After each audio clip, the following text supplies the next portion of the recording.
Happy morning friends. ஸ்கூலோட first day. So இந்த மார்னிங்கே வந்து ஃப்ரெஷ்ஷப்பாக இருக்குன்னு சொல்லிவிட்டு காலைல எழுந்தோடனே ஸ்ட்ராங்காக ஒரு டீ போட்டு குடித்தாச்சு. நெக்ஸ்ட்டு சாப்பாடு வந்து வடித்து சாப்பிட்ணுன்னு சொல்லியிருப்பேன். அது ஒரு அடுப்பில் சாப்பாடு.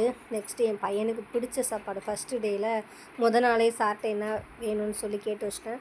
அவருக்கு பிடிச்ச அந்த கோஸ் சாதமும் அவருக்கு பிடிச்ச அந்த பன்னீர் ஃப்ரை பண்ணுறதும், அப்புறம் நெக்ஸ்ட்டு வந்துட்டு அந்த குடமிளகாவில் வந்துட்டு ரவுண்டாக கட் பண்ணிவிட்டு அதில் வந்து ஆனியனும் அப்புறம் எக்கு இதெல்லாம் போட்டு பண்ணி கொடுத்தா ஸ்நாக்ஸுக்கு வந்து சாப்பிடுவார்.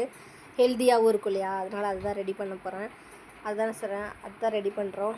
பார்த்திங்கன்னா வந்துட்டு கேப்சிகத்தை வந்துட்டு நீங்கள் என்ன கலர் வேணாலும் எடுத்துக்கலாம். இதில் வந்து ரெட் இருக்குது, எல்லோ இருக்குல்ல, நான் க்ரீன் எடுத்திருக்கேன். ரவுண்டாக கட் பண்ணிவிட்டு தோசைக்கல்லில் வச்சுட்டு அப்புறம் அதில் வந்துட்டு வெங்காயம் ஆயில் சேர்த்துக்கோங்க. அதுக்கப்புறம் எக்கு நம்ம பெப்பர் போட்டு நல்லா சால்ட்டு போட்டு மிக்ஸ் பண்ணி வச்சுருப்போம், அது அதில் ஊற்றிடணும். அதுக்கப்புறம் வந்துட்டு அது டோஸ்ட் ஆகணும். நல்லா ஃபுல்லாக ரொம்பையும் வேக விடக்கூடாது, ரொம்பையும் வந்து வேகாமல் இருக்கக்கூடாது, மீடியமாக இருக்கணும். நெக்ஸ்ட்டு வந்து யூனிஃபார்முக்கெல்லாம் வந்து மஞ்சள் தொட்டு வச்சுட்டு மங்களகரமாக போடட்டும்னு சொல்லிட்டு தம்பிக்கு கொடுத்துட்டேன். அப்புறம் வந்துட்டு பன்னீரை வந்துட்டு எண்ணெயிலே டோஸ்ட் பண்ணி எடுத்தாச்சு. இதுதான் ஸ்நாக்ஸுக்கு.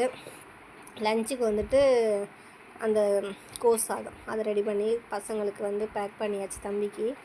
அவருமே சீக்கிரமே எழுந்திரிச்சு எல்லாம் புதுசாக இருக்கவும் பெல்ட்டை மாட்டி மாட்டி பார்க்குறோம். நல்லா கொஞ்சம் அந்த டவுசர் வந்து கொஞ்சம் பெருசாக இருக்குது, தைக்க சொன்னால் ரொம்ப பெருசாக தைச்சிட்டாரு போல். பெருசாக இருந்துச்சு. ஒரு வழியாக மாட்டியாச்சு. மாட்டி கிளம்பிட்டோம். பாய். ஸ்கூலில் போய் விட்டுட்டு வந்துட்டு பார்க்கலாம்.